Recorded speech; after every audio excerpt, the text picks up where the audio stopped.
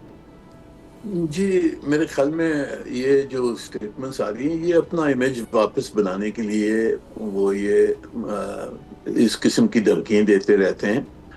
میرے خیال میں کچھ روز پہلے کوئی کائٹ فلائنگ ہوئی تھی ان کی طرف سے. وہ آر ایس ایس کے جو سیکرٹری جنرل صاحب نے کہا کہ پاکستان سے ڈائیلاگ کرنا چاہیے، تو اس کو بھی میرے خیال میں رد کرنے کے لیے یہ ایک کاؤنٹر اسٹیٹمنٹ آئی ہے کہ نہیں، ہندوستان نے اپنا موقف چھوڑا نہیں ہے، ابھی تک پاکستان کے خلاف ہماری جو پوزیشن ہے وہ صحیح ہے.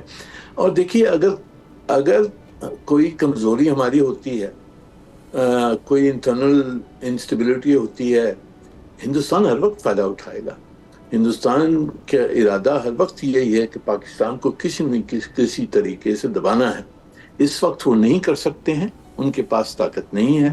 ہم مضبوط کھڑے ہوئے ہیں، ہماری ڈپلومیٹک پوزیشن بہتر ہے، تو اس وقت وہ کچھ نہیں کر سکتے ہیں. پر اپنی یعنی جو پوزیشن ہے، دھونس جو ہمارے خلاف ہے، اپنا امیج ایز گریٹ پاور وہ بنانے کی کوشش کر رہے ہیں. تو اس قسم کی اسٹیٹمنٹ آتی رہیں گی ان کی طرف سے. ٹھیک، 30 سیکنڈ خرم صاحب اگر آپ بھی اس پہ کامنٹ کرنا چاہیں. جی ہندوستان تو ابھی تک جیسے میں نے کہا اس کے جو گریٹ پاور کے خواب تھے وہ پاکستان نے کرچی کر کے ان جہازوں کے ساتھ ہی پھینک دی ہیں. تو وہ اب اور پچھلا سال جو ہے وہ ان کے لیے بہت ہی سفارتکاری کے طور پہ بہت بھیانک رہا ہے کہ کسی بھی ملک نے ان کا جو سٹینس تھا کہ پاکستان ٹیررسٹ ہے اس کی توثیق نہیں کی، جس بنیاد پہ وہ ان کو ایک عادت تھی کہ جی ہم پاکستان کے اوپر ٹیررزم کا جو ہے وہ الزام لگائیں گے اور پوری دنیا جو ہے اس کی ہاں میں لائے گی. وہ نہیں ہوا. تو لہٰذا ان کو اب دوبارہ سوچنا پڑ رہا ہے کہ کیا وہ کس طریقے سے آگے بڑھیں گے، کیونکہ امریکہ نے ایک اور جو ان کے اوپر پریشر ڈالا ہے کہ آپ چوز کریں کہ آپ ہمارے ساتھ ہیں کہ آپ ہمارے خلاف ہیں. اور وہ جو انڈیا کی جو کہ اسٹریٹجک آٹونومی کا لفظ استعمال کرتے، آٹونومی بھی جو ہے وہ رافیل کی طرح زمین پہ گر کے تباہ ہو گئے. Thank you so much. Khurram Dastgir صاحب فارمر فیڈرل منسٹر ہیں، منیر اکرم صاحب Pakistan former representative to UN. آپ دونوں کا ایک بریک لیں گے، بریک کے بعد جب واپس آئیں گے تو کچھ اکانومی ڈسکس کریں گے. ڈاکٹر خاقان نجیب صاحب ہمارے ساتھ موجود ہوں گے. آپ کا ڈسکس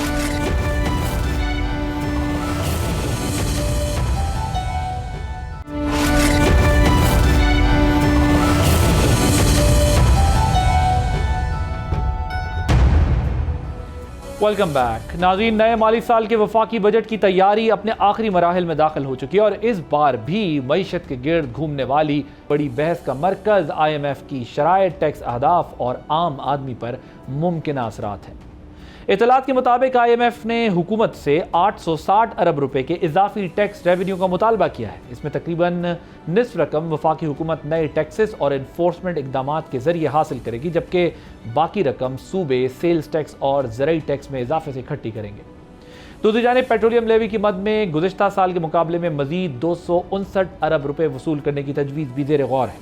ماہرین کے مطابق اس کا براہ راست اثر عام شہری کی قوت خرید پر پڑ سکتا ہے، جو پہلے ہی ایک طرف بڑھتی ہوئی انرجی لاگت اور دوسری جانب حقیقی آمدن میں کمی جیسے مسائل کا سامنا کر رہی ہے. تاہم ان تمام خدشات کے باوجود اسٹیٹ بینک آف پاکستان ملکی معیشت کے مجموعی اشاریوں پر اطمینان کا اظہار کر رہا ہے.